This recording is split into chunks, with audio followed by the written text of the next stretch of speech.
Chemical space channel में फिर से आपका स्वागत है। इस लेक्चर के अंदर हम शिक्षा मनोविज्ञान के बारे में पढ़ेंगे, जो कि आपका रीड के हिसाब से जो साइकोलॉजी सब्जेक्ट है वो 30 नंबर का आता है और उसके अंदर शिक्षा मनोविज्ञान बहुत ही मोस्ट इम्पॉर्टेंट टॉपिक है। इससे आपको 2 नंबर के क्वेश्चन जरूर मिलेंगे।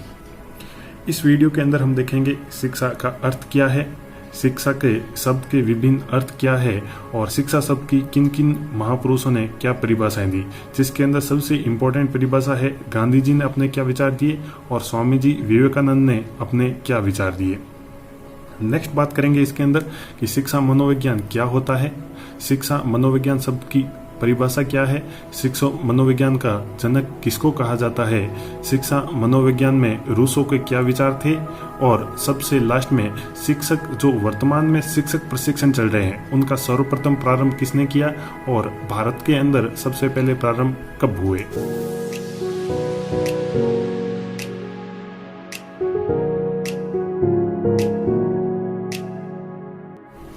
इस लेक्चर के अंदर हम आज शिक्षा मनोविज्ञान के बारे में स्टडी करेंगे।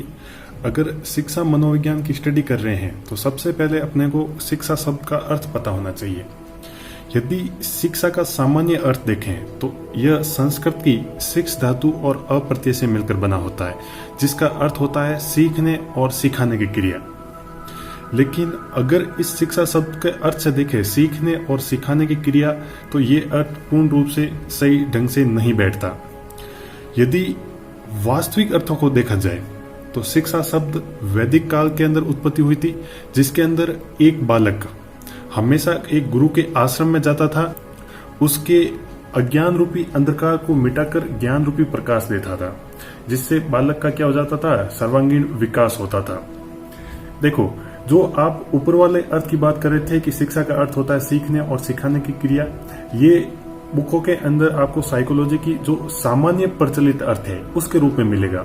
और अगर उसका व्यापक अर्थ की बात करें तो शिक्षा का व्यापक अर्थ होता है अज्ञान रूपी अंधकार को मिटाकर ज्ञान रूपी प्रकाश देना। अब बात करते हैं शिक्षा शब्द के विभिन्न अर्थ। जैसे अंदर सबसे पहले जो अपने सिंपल बात की थी, शिक्षा का सामान्य प्रचलित अर्थ, जिसका मतलब क्या होता है, सीखने और सिखाने की क्रिया। अर्थात जो शिक्षा का जो सामान्य अर्थ है, जो अभी भी व्यापक रूप से प्रचलित है, इसके अंदर यही कहा जाता है कि शिक्षा क्या है, पहले सीखो और फिर क्या करो, सिखाओ। तो सीखने और सिखाने की क्रिया है क्या, शिक्षा। अगर इसके वास्तविक अर्थ को देखें तो इसका शिक्षा का वास्तविक अर्थ होता है प्रकाशित या फिर परिमार्जित करने वाली क्रिया। यदि इसको संकुचित अर्थ के रूप में दिखे, जिसके अंदर सिर्फ शिक्षा क्या होती है उसके बारे में अगर देखें, तो शिक्षा सिर्फ वही होती है कि आप विद्यालय और कॉलेज के अंदर जाके क्या कर रहे हो, पढ़ाई कर रहे हो, वही क्या है, शिक्षा।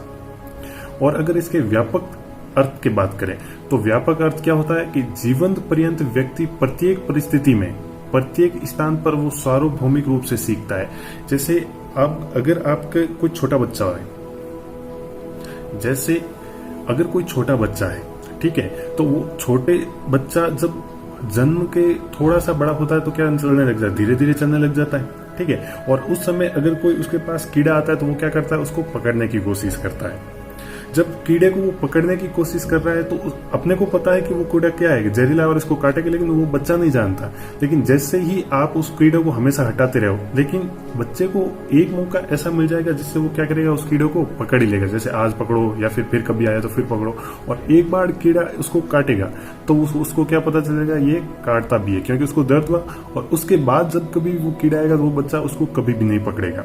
उसी प्रकार छोटे बच्चे पत्थर खाते हैं, मिट्टी खाते हैं, तो जब वो हर एक चीज से क्या होते हैं, सीख रहे होते हैं। जब वो पत्थर खाते हैं, उनको दांतों में दर्द होता है या फिर उनके दांतों में या फिर मुंह में जब दर्द होता है तो उसके बाद वो पत्थर वापस कभी नहीं खाते। तो शिक्षा का रियल अर्थ यही है कि भाई जो जीवन पर्यंत और प्रत्येक परिस्थिति में जो चीज हम सीख रहे हैं वही क्या है, शिक्षा। एक चीज आपको मैं बताना चाहूंगा कि अगर आप साइकोलॉजी पढ़ रहे हो तो उसको अपने जीवन पर उतारो। साइकोलॉजी एक बहुत ही इजी सब्जेक्ट है, बस हम उसको क्या कर रहे हैं, कनेक्ट नहीं कर रहे हैं रियल लाइफ से। अगर आप रियल लाइफ से साइकोलॉजी को कनेक्ट कर लोगे तो साइकोलॉजी आप आराम से सीख जाओगे। अगर शिक्षा का अर्थ देखें, अंग्रेजी रूप में जो शिक्षा शब्द की है वो एजुकेशन से समझ सकते हैं, और एजुकेशन के लिए सबको 2 अभिप्राय निम्नलिखित है। अगर मैं एजुकेशन शब्द की बात करूं तो इसके अंदर दो मत होते हैं। पहला मत जो कहता है कि ये शब्द क्या है, एजुकेटम है, जो लैटिन भाषा का शब्द है, और दूसरा क्या कहता है, इसके अंदर दो शब्द बने हैं, एक तो है एजुकेयर और दूसरा क्या है, एजुसियर, और दोनों ही तुम्हारे क्या है, लैटिन शब्द से है। तो हम ये कह सकते हैं शिक्षा शब्द की उत्पत्ति किससे हुई है, लैटिन भाषा से उत्पन्न हुई है। जब एजुकेटम को देखें तो इसको पुनः उन्होंने दो भागों में बांटा गया है, एक तो ए और दूसरे को क्या पता है, ड्यूको। ए का अर्थ होता है अंदर से और ड्यूको का अर्थ होता है बाहर निकालना। मतलब शिक्षा क्या है, आप अंदर से बाहर निकाल रहे हो। और आप अगर एडुकेयर की बात करें तो क्या होता है कि आगे से बढ़ाना या फिर विकसित करना। और यदि एडुसियर की बात करें तो इसका अर्थ होता है आगे करना, गति देना या अंदर से बाहर निकालने का। तो देखो, अगर दूसरे मत से चले तो क्या होता है, अंदर से विकास करना, और पहले मत से चले तो क्या होता है, अंदर से बाहर निकालना। तो यदि एजुकेशन शब्द के ओवरऑल मत की बात करें तो ओवरऑल मत क्या कहते हैं, जो बालक के अंदर गुण है या तो उनका विकास करो या फिर उनको क्या करो, बाहर निकालो। मतलब जो शिक्षा है वो बालक के अंदर पहले से है, बस उसका आप विकास कर दो, वही क्या है, शिक्षा। अब बात करोगे कि शिक्षा वही होती है जो स्कूलों में पढ़ने से होती है। देखो, शिक्षा वो नहीं होती कि स्कूलों में पढ़ने से, व्यक्ति जन्म से लगाकर मृत्यु तक सीखता रहता है, वही शिक्षा है। अगर एक अनपढ़ लड़का है, देखो उसका व्यवहार बहुत चेंज होता है। वो अगर शर्मिला शांत स्वभाव का है तो उसे बचपन से उसको सीख मिली है। और अगर एक बालक रोज स्कूल जाता है और अगर वो बेशर्म है तो उसको बेशर्मी की सीख मिली है। तो शिक्षा वो नहीं है जो आप समझते हो कि शिक्षा क्या है कि आप स्कूल में जा रहे हो, पढ़ रहे हो, वही क्या है, शिक्षा है। हाँ, वो एक सब्जेक्ट का नॉलेज है।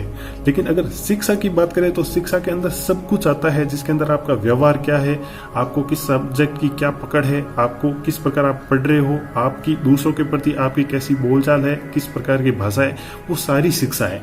शिक्षा जरूरी नहीं है कि आप स्कूल के अंदर ही लो, शिक्षा आपको पूरे वातावरण से मिलती है। सबसे पहले शिक्षा आपको परिवार से मिलती है, और परिवार के बाद स्कूल तो क्या करती है, आपको एक भाषा सिखाती है और क्या करती है, एक सब्जेक्ट पे कमांड करवाती है। और शिक्षा की अर्थ बात करें तो शिक्षा पूरी क्या है, जन्म से लेकर मृत्यु तक पूरे सीखना ही क्या है, आपकी शिक्षा है। देखो, अब हम एक एग्जाम्पल से इसको शिक्षा को समझते हैं कि यदि एक कोई छोटा सा बीज होता है, ठीक है, यदि उसको हम समय पर पानी पिला दें, प्रकाश में रख दें और वायु मिल जाए और क्या मिल जाए, उसको मिट्टी मिल जाए, तो वो कुछ समय बाद क्या हो जाएगा, अंकुरित हो जाएगा और क्या बनेगा, पौधा बन जाएगा। और पौधे से क्या बन जाएगा, पेड़, और सैकड़ों अपने समान क्या होगा, दूसरे बीज पैदा करने की क्षमता रखेगा। उसी प्रकार एक बालक को अगर जन्म से आप उचित शैक्षिक वातावरण में रख दो, और जन्म से उचित शैक्षिक वातावरण मतलब घर का माहौल बहुत अच्छा हो, अगर वो विद्यालय जा रहा था उसका माहौल बहुत अच्छा हो, अगर उसकी जो दोस्तों की संगली है उसका माहौल बहुत अच्छा हो, तो आप बालक को एक सर्वांगीण अच्छा सुदृढ़ बालक बना सकते हो। अब बात आती है कि शिक्षा की अलग अलग परिभाषाएं, तो किस विद्वान ने कौन सी शिक्षा की परिभाषाएं दी, उसकी बारे में बात करते हैं। सबसे पहले शिक्षा की परिभाषा की बात करें तो सबसे पहले आता है प्लेटो के अनुसार। और प्लेटो ने कहा क्या कि मनुष्य के शारीरिक, मानसिक एवं बौद्धिक परिवर्तन ही क्या है, शिक्षा।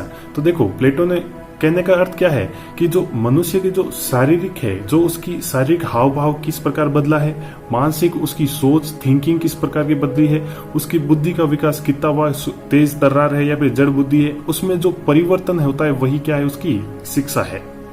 तो अरस्तु के इस थॉट को आप अलग मत से भी समझ सकते हो। जैसे कि अगर किसी का स्वास्थ्य बहुत अच्छा है लेकिन उसको शुरुआत से ही क्या है, कश्मीर में जैसे आतंकवादियों की तरह ट्रीट किया है, तो अगर आतंकवादी को शुरुआत से क्या होता है, उसको बताया जाता है कि भाई तुम हिंदुओं ने तुम पे बहुत ज्यादा अत्याचार किया है, तुम्हारे ऊपर हमेशा जुर्म रहे हैं, तेरे को अलग करना। तो शुरुआत से ही क्या किया जाता है, उनका माइंड वॉश किया जाता है।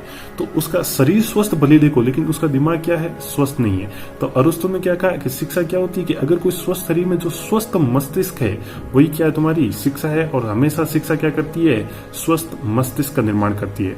यदि आप अच्छी चीजें सीख जाओगे, ठीक है, तो आपका माइंड भी क्या होगा, पॉजिटिव सोचेगा। यदि आप गंदी चीजों को सीखोगे तो आपका माइंड भी हमेशा क्या होगा, गंदी चीजें सीखेगा। नेक्स्ट देखो, जॉन लॉक के अनुसार, लॉक ने क्या कहा कि जिस प्रकार से फसल के लिए क्या होती है, कृषि होती है, उसी प्रकार मनुष्य के लिए क्या है, शिक्षा। देखो, जॉन लॉक ने एक बहुत ही बड़ी इशारों में बात कह दी। वो क्या कह रहे हैं कि देखो, कभी भी हम कृषि या खेती की बात करें, ठीक है, तो जब खेती की बात करें तो हम क्या सोचेंगे, सबसे पहले फसल करेंगे। फसल के लिए हम क्या करेंगे, सबसे पहले बीज करेंगे, जुताई करेंगे, फिर बीज अंकुरित करेंगे, उसको टाइम टाइम पे पानी पिलाएंगे, खाद भी छिड़केंगे, और उसके बाद लास्ट में क्या करेंगे, जो अपनी खेती आएगी उसको, फसल को काटेंगे, तभी तो हमारी पूरी कृषि होगी। उसी प्रकार अगर मनुष्य का सर्वांगीण विकास करना है तो वो किससे होगा, शिक्षा से होगा। नेक्स्ट देखो, पेस्टोलॉजी ने क्या कहा। पेस्टोलॉजी कहते हैं शिक्षा बालक की जन्मजात अभियोग्यताओं का स्वाभाविक, समरस एवं प्रगतिशील विकास करती है। यानी कि जो बालक जन्म के बाद क्या उसकी क्या योग्यताएं हैं, उसके अंदर स्वाभाविक रूप से, मतलब जो उसके अंदर से जो अभियोग्यता है उसको क्या निकालती है, बाहर निकालती है, और प्रगतिशील लगातार उसका क्या करती है, विकास करती रहती है। अगर मैं फ्रॉबेल के अनुसार बात करूं तो शिक्षा क्या है, बालक की आंतरिक शक्तियों को बाह्य रूप देती है। जो बालक के अंदर शुरू से ही टैलेंट भरा रहता है वो क्या करती है, उसको आंतरिक शक्तियों को बाहर निकालने का कार्य कौन करती है, शिक्षा करती है। इसलिए हमेशा एक टीचर को बालकों को मोटिवेट करना चाहिए। अगर टीचर बालकों को लगातार मोटिवेट करता रहेगा तो बालक का जो रियल टैलेंट है वो हमेशा क्या जाएगा, बाहर निकल के आएगा और बालक अच्छी ग्रोथ करेगा। यदि मैं शिक्षा शब्द की परिभाषा गांधी जी के अनुसार करूं तो गांधी जी ने क्या कहा था, शिक्षा का मेरा अभिप्राय है कि मनुष्य की शरीर की आत्मा तथा मस्तिष्क का सर्वांगीण और सर्वोत्तम विकास से है। मतलब गांधी जी ने क्या कहा कि जो मनुष्य की जो शरीर की जो आत्मा है और उसका जो मस्तिष्क का अगर सर्वांगीण विकास हो गया है, वही विकास क्या है, तुम्हारी शिक्षा है। स्वामी जी ने क्या कहा कि शिक्षा बालक की पूर्व निहित पूर्णता का अभिव्यक्त करती है। मतलब अगर आपको उसको अच्छे वातावरण में रखोगे तो जो बालक के अंदर जो टैलेंट है वो क्या होगा, बाहर निकलेगा। और अगर बालक को यदि शुरू से ही आप दबाए रखोगे और उसको मौका नहीं दोगे तो जो उसके अंदर टैलेंट है वो क्या हो जाएगा, अंदर ही दबकर खत्म हो जाएगा। इसलिए हमेशा टीचर को बालक को मोटिवेट करता रहना चाहिए और उसको अच्छे से कार्य कराना सिखाना चाहिए। लास्ट विद्वान थे कॉल्सनिक ने कहा शिक्षा बालक में शारीरिक मानसिक विकास करती है। ठीक है, तो देखो इन डेफिनेशन में से किसी एक की डेफिनेशन पूछ सकता है कि जैसे कि शिक्षा बालक में शारीरिक और मानसिक विकास करती है, उक्त परिभाषित है कॉल्सनिक, स्वामी विवेकानंद, गांधी जी और फ्रॉबेल। तो उसके अंदर से आपको पहचानना होगा कि ये किसका कथन है और किसने क्या कहा था। नेक्स्ट टॉपिक अपन पढ़ते हैं शिक्षा मनोविज्ञान के बारे में। तो अभी हमने शिक्षा पढ़ लिया कि शिक्षा क्या होती है, ठीक है। अब शिक्षा मनोविज्ञान के बारे में डिस्कस करते हैं। तो शिक्षा का अर्थ क्या होता है, परिमार्जन की क्रिया, और मनोविज्ञान का अर्थ क्या होता है, व्यवहार का अध्ययन। तो जब इन दोनों को जोड़ दिया जाए, ठीक है, तो ओवरऑल अपना अर्थ क्या निकलेगा, व्यवहार का परिमार्जन करने के लिए व्यवहार का अध्ययन। तो जो बालक के अंदर जो शिक्षा है वो क्या करेगा, परिमार्जन की क्रिया का काम करेगा। और जो मनोविज्ञान है उसका जो बालक की क्या मेंटेलिटी है, उसका कैसा व्यवहार है, उसका अध्ययन करेंगे। तो शिक्षा मनोविज्ञान का अगर ओवरऑल की बात करें तो इसका अर्थ होता है व्यवहार का परिमार्जन करने के लिए व्यवहार का अध्ययन करना। तो अब नेक्स्ट अपन बात करेंगे कि जो शिक्षा मनोविज्ञान है उसके बारे में कौन से महापुरुष ने क्या कहा और किस प्रकार उन्होंने अपनी परिभाषाएं दी। देखो नेक्स्ट टॉपिक अपना आता है शिक्षा मनोविज्ञान की परिभाषा। इसके अंदर सबसे पहले विद्वान आए थे अपने कॉल्सनिक ने बताया कि शिक्षा मनोविज्ञान को प्रयोग एवं सिद्धांतों का शिक्षा में अनुप्रयोग है। कहने का अर्थ जो शिक्षा मनोविज्ञान के अंदर क्या होगा कि जो आपके मनोविज्ञान के जो प्रयोग है और जो उसके सिद्धांत है उनको किस में अप्लाई करोगे, शिक्षा के अंदर अप्लाई करोगे। और वही क्या है, आपकी कॉल्सनिक की परिभाषा है। स्टीफन के अनुसार शिक्षा मनोविज्ञान बालक के क्रमबद्ध शैक्षिक विकास का अध्ययन है। तो शिक्षा मनोविज्ञान क्या है कि बालक का जो किस प्रकार उसका क्रमबद्ध जो शैक्षिक विकास हुआ है उसका जो हम स्टडी करेंगे वही क्या आपकी शिक्षा मनोविज्ञान है। इसके अंदर ने शिक्षा मनोविज्ञान के बारे में क्या बताया कि देखो शिक्षा मनोविज्ञान की वह शाखा है जो शिक्षण व अधिगम से संबंधित है। कहने का अर्थ अगर शिक्षण मनोविज्ञान की बात करें, ठीक है, तो मनोविज्ञान की इस शाखा के अंदर क्या होगा भाई, पहले तो शिक्षण और अधिगम दोनों मतलब किस प्रकार एक दूसरे से संबंधित है, किस प्रकार आप सिखा रहे हो और किस प्रकार वो अधिगम कर रहा है, उसी को क्या कहते हो आप, शिक्षा मनोविज्ञान कहते हो। क्रो एंड क्रो, देखो ये हस्बैंड वाइफ थे, क्रो एंड क्रो, इसलिए इन दोनों का नाम साथ में आता है क्रो एंड क्रो के अनुसार। देखो, क्रो एंड क्रो ने क्या बताया कि शिक्षा मनोविज्ञान व्यक्ति के जन्म से लेकर वृद्धावस्था तक अनुभवों का अध्ययन व व्याख्या है। मतलब जिस प्रकार हमने पहले भी बात की थी कि शिक्षा ओवरऑल अगर सिंपली समझे तो क्या है कि भाई जन्म से लेकर मृत्यु तक किस प्रकार उसका क्या अध्ययन है, यही क्या है शिक्षा। और शिक्षा मनोविज्ञान के अंदर भी बताया जाए तो क्रो एंड क्रो ने क्या कहा कि व्यक्ति जन्म लेने के बाद क्या है, किस प्रकार सीख रहा है, और वृद्धावस्था तक उसने अपने क्या अनुभव और क्या उन्होंने सीखा, वो ओवरऑल क्या है आपका शिक्षा मनोविज्ञान है। एक शिक्षा मनोविज्ञान को एक सब्जेक्ट मत पढ़िए, इसको आप अपनी लाइफ से अटैच कीजिए। देखो, शुरू में आपको छोटी छोटी चीजों का नॉलेज था, जैसे जैसे आप बड़े हुए तो आपको थोड़ी और चीजों को सीखे। ठीक है, शुरू में आपको साइकिल भी चलानी नहीं आती थी, लेकिन धीरे धीरे आपने क्या किया, गिरे पड़े, आपने बैलेंस संभाला और साइकिल चलानी सीखी। पहले आपको पढ़ना भी नहीं आता था। ठीक है, तो आपने धीरे धीरे सबसे पहले स्वर सीखे, फिर व्यंजन सीखे। मतलब क्या, धीरे धीरे आपने अनुभव किए, और अनुभव करने के बाद आपने क्या कहते पढ़ना प्रारंभ किया। यदि शुरुआत में आपने गलत पढ़ा, लेकिन जब गलत पढ़ा तो आपके टीचर ने बताया कि ये गलत है, आप ऐसे पढ़ो, तो आपने वो क्या किया था, अनुभव किया था और वापस सीखा, तो आप क्या शब्द बोलना सीख गए। तो शिक्षा मनोविज्ञान ओवरऑल कुछ भी नहीं है। जो साइकोलॉजी आप पढ़ रहे हो वो आपकी जो लाइफ है उसमें किस प्रकार क्या है उसको एक सब्जेक्ट बना के उतारा है। अगर आप आपकी लाइफ देख लो, उस लाइफ के अनुसार क्या है वही चीज देखनी है। बस इसके अंदर आपको एक छोटी सी चीज याद रखनी है, किस वैज्ञानिक ने, किस महापुरुष ने क्या कहा, बस उसकी डेफिनेशन का ध्यान रखो। बाकी शिक्षा मनोविज्ञान या फिर साइकोलॉजी सबसे इजी सब्जेक्ट है। क्वेश्चन पिछले एग्जाम में काफी बार पूछा जा रहा है कि शिक्षा मनोविज्ञान है, तो हमेशा ध्यान रखना शिक्षा मनोविज्ञान नियामक और विधायक होता है। देखो, जब हम शिक्षा मनोविज्ञान की बात कर रहे हैं तो सबसे पहले शिक्षा मनोविज्ञान की उत्पत्ति 1900 ईस्वी में हुई, और इसके जनक अमेरिकी विद्वान थॉर्नडाइक को माना जाता था। अब देखो, जो थॉर्नडाइक थे उन्होंने 1890 में एक घटना से प्रभावित हुए, और उन्होंने लगातार 10 वर्षों तक क्या किया, अथक मेहनत की, और उन्होंने शिक्षा मनोविज्ञान की रचना की। अब देखो, जो थॉर्नडाइक ने शिक्षा मनोविज्ञान की रचना की, वो थॉर्नडाइक एक बुक से बहुत ज्यादा प्रभावित थे। वो बुक रूसो की थी, इमाइल। जैसे बात कर रहे हैं कि थॉर्नडाइक जो प्रकृतिवादी विचारक रूसो थे, उनकी एक पुस्तक थी इमाइल, उससे बहुत ज्यादा उनको प्रभाव पड़ा, और उस पुस्तक के हिसाब से उन्होंने अपने के पूरे क्या कर दिया, शिक्षा मनोविज्ञान की रचना कर दी। इसलिए शिक्षा मनोविज्ञान के जनक की बात करें तो अमेरिकी विद्वान थॉर्नडाइक थे। जब थॉर्नडाइक की बात करें तो उन्होंने जो प्रकृतिवादी विचारक रूसो की जो इमाइल पुस्तक पढ़ी, उसके अंदर एक प्रसिद्ध उपन्यास था, और उपन्यास के अंदर कुछ बातें लिखी थी, और उन बातों का उन्होंने स्टडी किया, और ओवरऑल उन्होंने शिक्षा मनोविज्ञान की रचना की।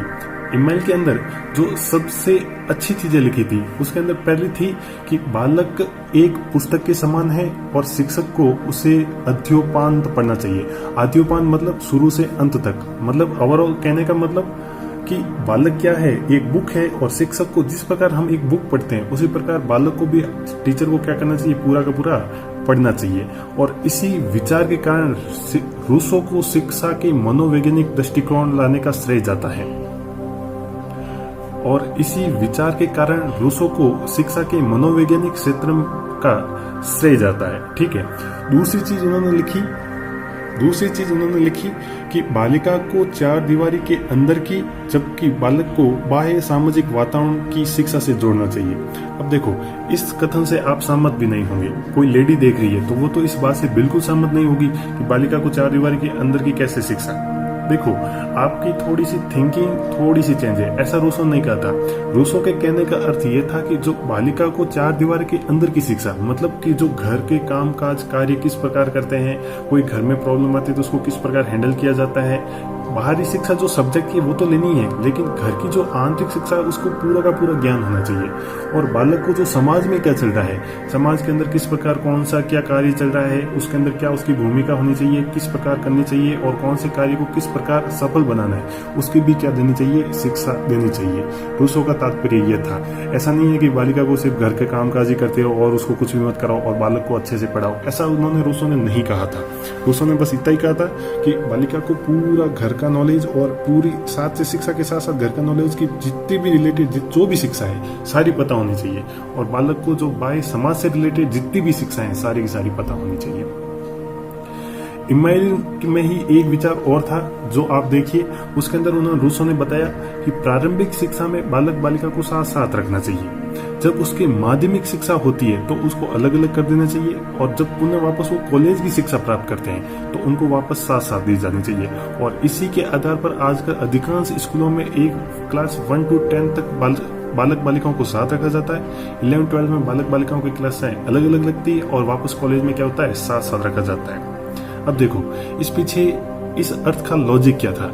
रूसो ने बताया कि जब क्लास 1 से 10 तक होते हैं तो बालक क्या होते हैं, सामान्य अवस्था में होती है, मतलब उनकी जो हार्मोनल चेंज होते हैं वो इतने चेंज नहीं होते, इसलिए क्या होता है बालक बालिका साथ में रह सकते हैं। लेकिन जब माध्यमिक स्तर पे आते हैं, मतलब 11th और 12th में जब बालिकाएं आती है तो उसमें बॉडी में क्या होते हैं, हार्मोनल चेंज होने लगते हैं, जिससे वो समझ नहीं पाते और वो खुल कर बता भी नहीं पाते। यदि बालिकाएं अलग होगी तो इन चीजों को वो खुल के बता पाएगी, और जिससे जो हार्मोनल चेंज हो रहे हैं उसके बारे में वो डिटेल में क्या पढ़ पाएगी और उनको समझ पाएगी, और एक दूसरे के साथ अगर वो बात भी करेगी तो वो बेझिझक बात करेगी। और जब कॉलेज में आएगी तो उससे पहले वो क्या होगी, जो उसके अंदर हार्मोनल जो चेंज आ रहे हैं उसके बारे में वो पूरा का पूरा समझ जाएगी, सीख जाएगी, जिससे उसको वापस साथ साथ पढ़ने में कोई दिक्कत नहीं होगी। जब शिक्षा मनोविज्ञान की उत्पत्ति हो गई तो शिक्षक प्रशिक्षणों की सबसे पहली शुरुआत 1900 ईस्वी में अमेरिका में हुई थी, और इसका सबसे ज्यादा महत्वपूर्ण कार्य करने वाले शिक्षा शास्त्री थे जॉन डीवी। ठीक है, और जब भारत देश के अंदर शिक्षक प्रशिक्षणों की बात करें तो वो 1920 ईस्वी में हुई थी।